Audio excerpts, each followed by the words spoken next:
On this week's A Road to Peace, we take a look at a documentary film on the landmark North Korea-US summit aired on Pyongyang's KCTV. We also assess the latest developments on the Korean peninsula following the summit talks. Lastly, we shed light on the history of soccer exchanges across the border, including the historic Seoul-Pyongyang soccer matches. Hello and welcome to our program. South Korea, North Korea, and the U.S. agreed to a broad commitment to denuclearization on the Korean peninsula in the April 27 Panmunjom Declaration and the June 12 Singapore Joint Statement.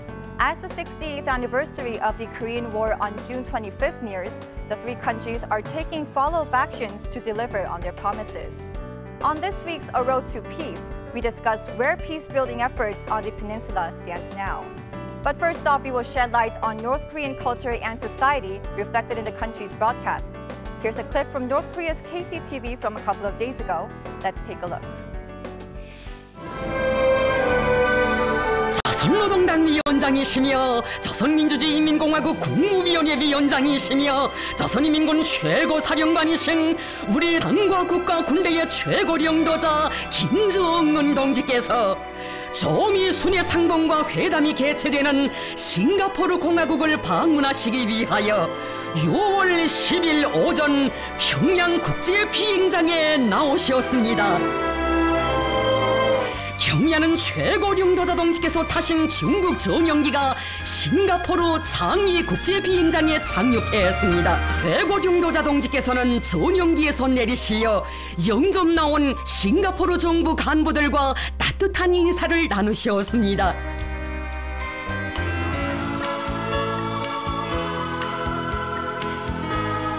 경야는 최고領導자 동지께서는 싱가포르 공화국 수상을 접견하시기 위하여 대통령 궁전으로 향하셨습니다.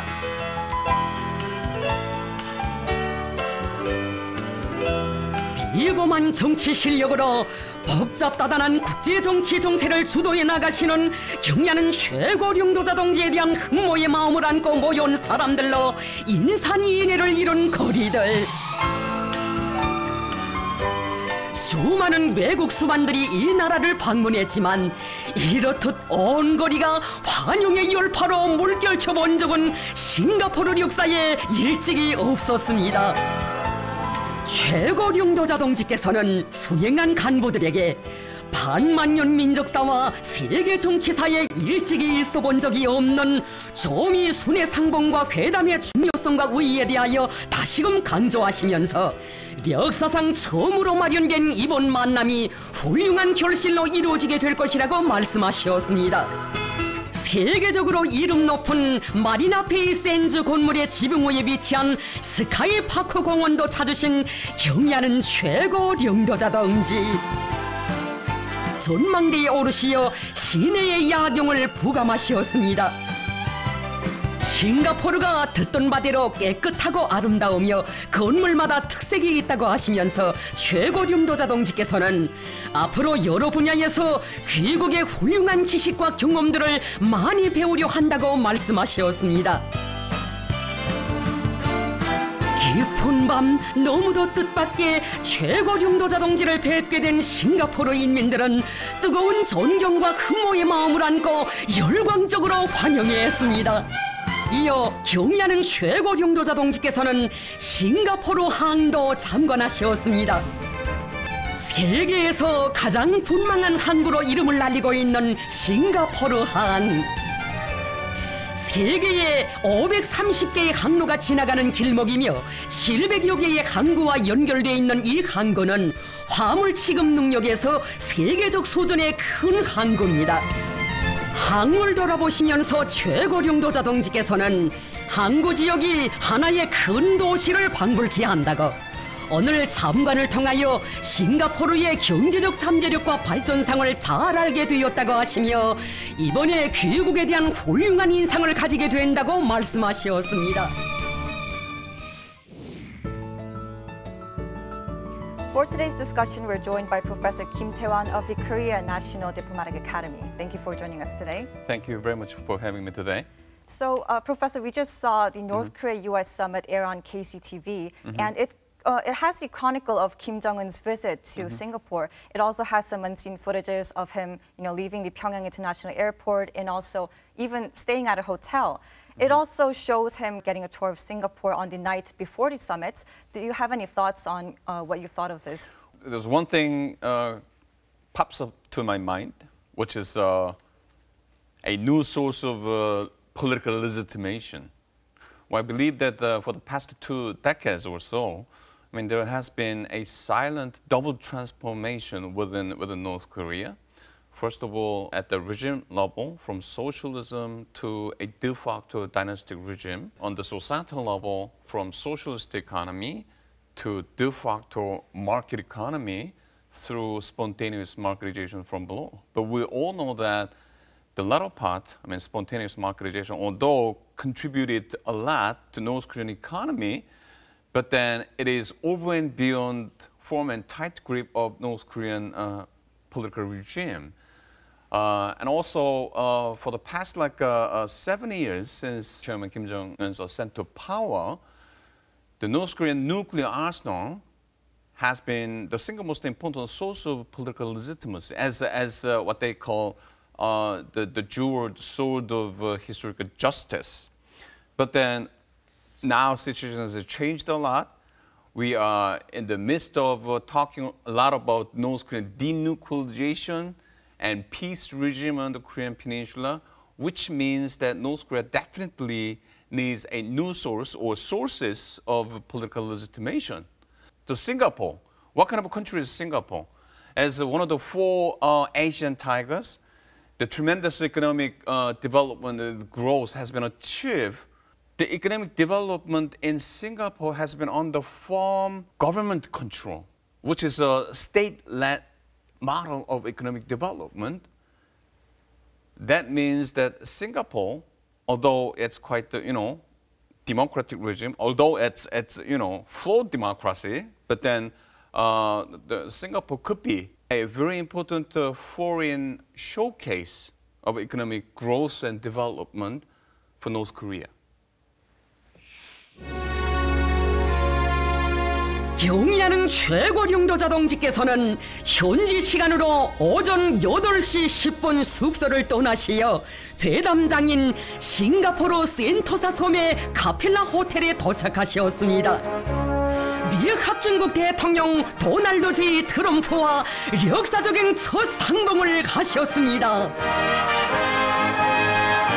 적대와 불신의 과거가 끝장나고 대화와 협력의 미래가 시작되는 이 지점, 역사의 이 순간을 전 세계가 지켜보았습니다.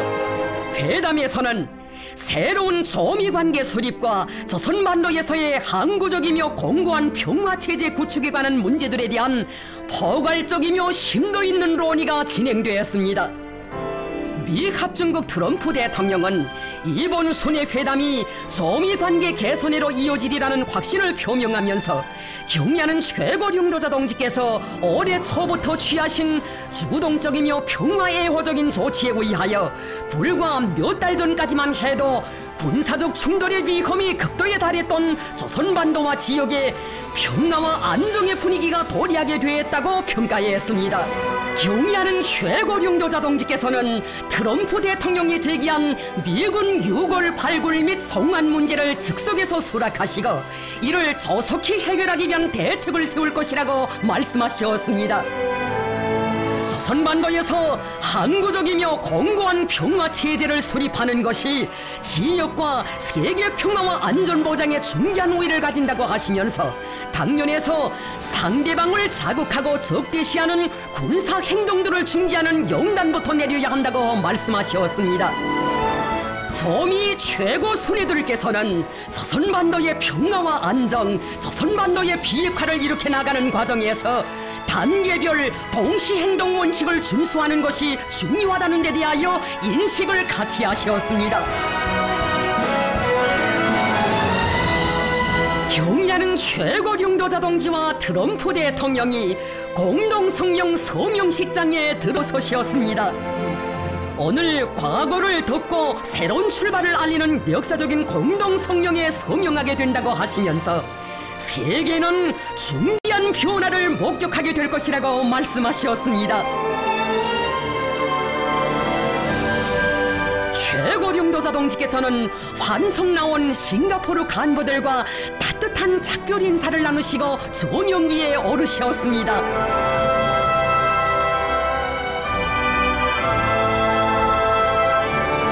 최고령도자 동지께서는 당과 정부 지도 간부들과 일일이 악수를 나누시고 사랑하는 전체 저국인민들에게 따뜻한 귀국 인사를 보내셨습니다. 전 세계의 열광적인 지지와 환영 속에 성과적으로 진행된 싱가포르 조미 순회 회담은 조선반도와 지역에 도래하고 있는 화해와 평화, 안정과 번영을 위한 역사적 흐름을 보다 주동하고 가장 적대적이었던 조미 두 나라 사이의 관계를 시대 발전의 요구에 맞게 획기적으로 전환시켜 나가는 데서 중요한 우위를 가지는 거대한 사변으로 아로새겨지게 될 것입니다. Now, I think it's interesting that KCTV hailed the summit as a very significant event, but it's very contrast to what North Korea previously said. It had a very hostile rhetoric towards Washington. What do you make of this apparent shift in tone? In the program, Kim Jong-un standing together with the incumbent American president. The fact itself is an epochal event for North Korean people. Now he's demonstrating as a great politician with a skillful, political acumen, which means that Kim Jong-un himself personified political legitimacy of North Korea. What kind of a country is the United States? It is, again, in terms of political legitimacy, the United States has been, for a long time, for almost like 7 decades, negative source of political legitimacy. By demonizing the United States, the North Korean regime has been able to consolidate not only political regime, but also stabilize the entire North Korean society. Now, at this moment, the United States should turn into something else. No longer an arch enemy, but into something else. A country that could assure regime security, a country that could assist North Korea in achieving economic development, and a country, finally, that North Korea, from this time on, should get along with. I think it's a prelude. It's simply standing on the starting point of the incoming, from the perspective of North Korea, incoming change, particularly the changes of perception in the United States. So, utilizing the TV broadcasting, they just would like to make a prelude to the transition or change of perception. Now, moving on to the latest developments on the Korean Peninsula, things here have changed completely compared to last year's talk of war. And recently, the South Korean Defense Ministry said it will halt the joint military exercise with the U.S., the Ulji Freedom Guardian exercise scheduled for August. And that's the first in, 28 years. Right. What do you make of this suspension and this latest change? I'd like to take a deep look into North Korea-US summit itself. What is it? I believe that the summit set up a sort of like a framework for confidence-building approach toward denuclearization of North Korea. What I mean by confidence-building approach, I just would like to make 3 points.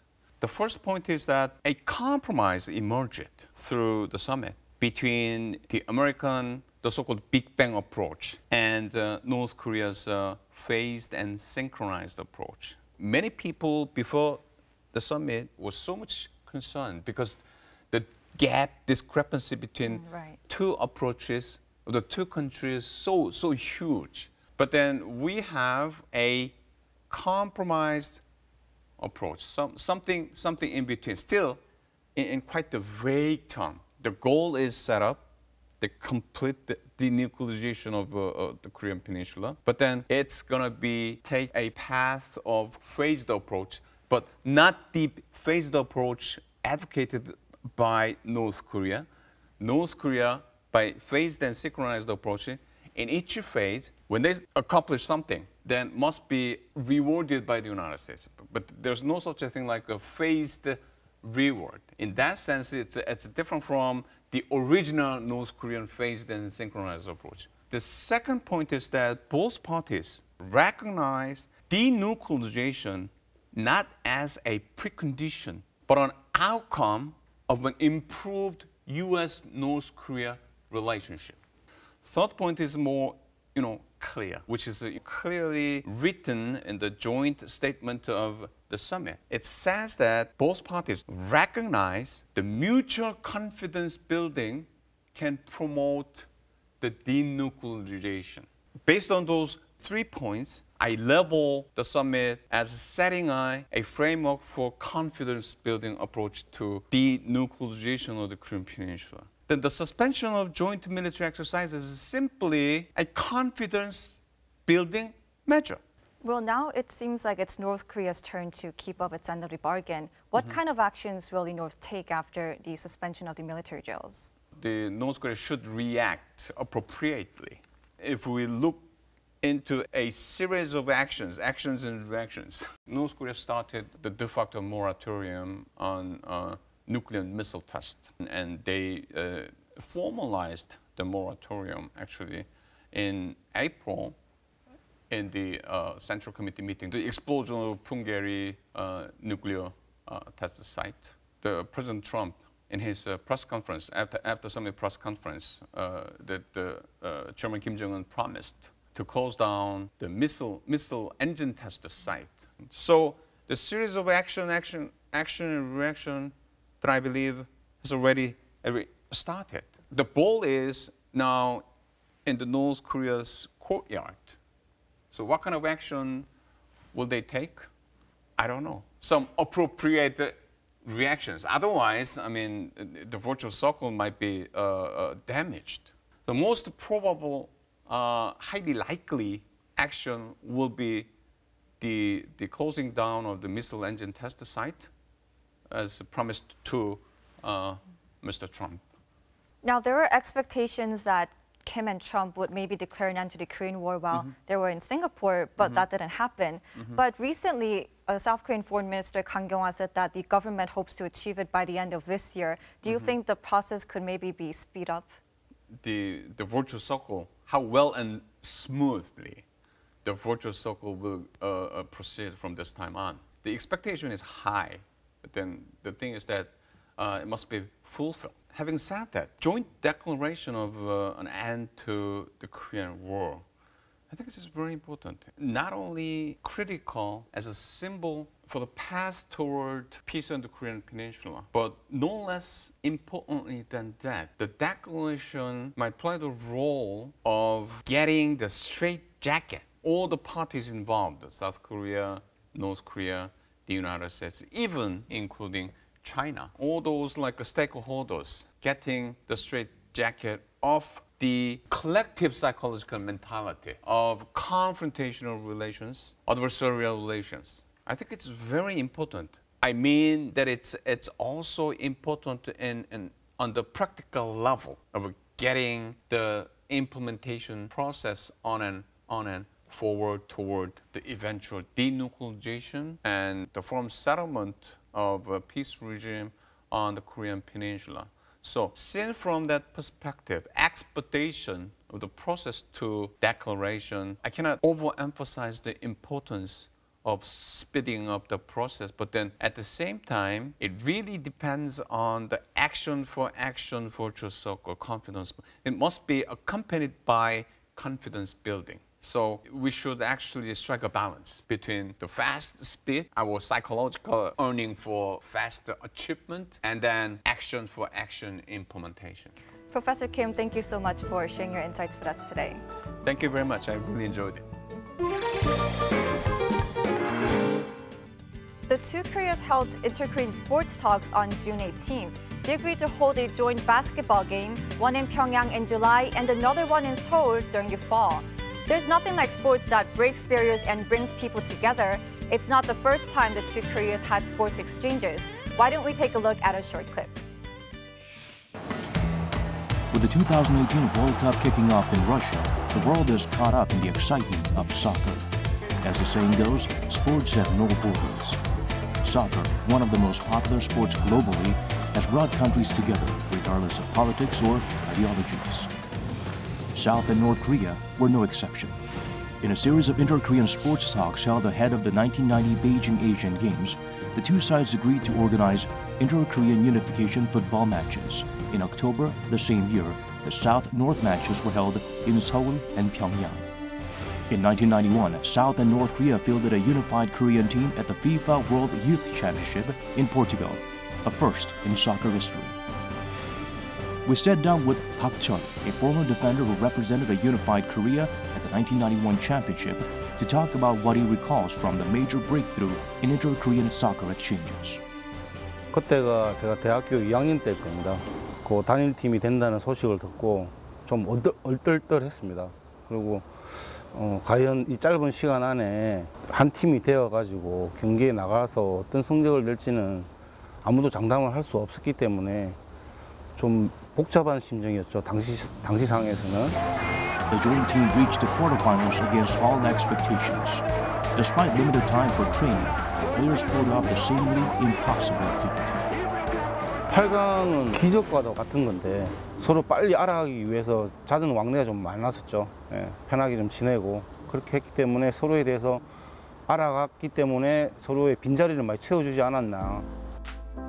In December 1991, amid the reconciliatory momentum built by the sports exchanges, the two Koreas signed the Inter-Korean Basic Agreement aimed at establishing a peace regime.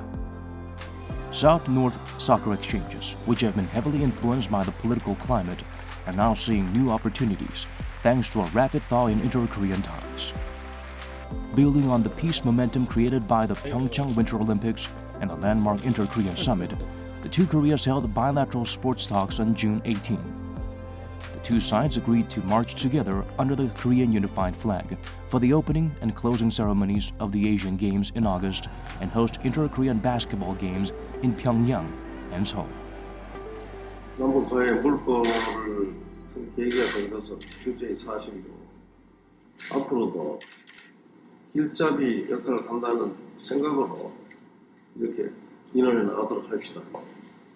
판문점 선언 이행을 위한 여러 경제적 회담들 가운데서도 우리 체육 회담을 먼저 시작하게 되는 데 대해서 참으로 뜻이 있다고 생각합니다. There is also talk of reviving the Seoul-Pyongyang soccer match, which was last held 72 years ago.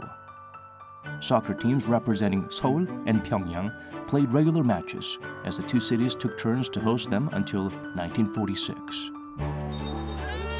Jorn Andersen, a Norwegian-born soccer manager, managed North Korea's national team from 2016 until early this year. He was recently appointed as the new manager of Incheon United, a position which made him the first soccer manager to have worked with both South and North Korea. Yes, of course, if it's possible. I don't know if it's still possible, we have to check it. But that we will see in the future, if the political situation will be better between North and South Korea, between other countries.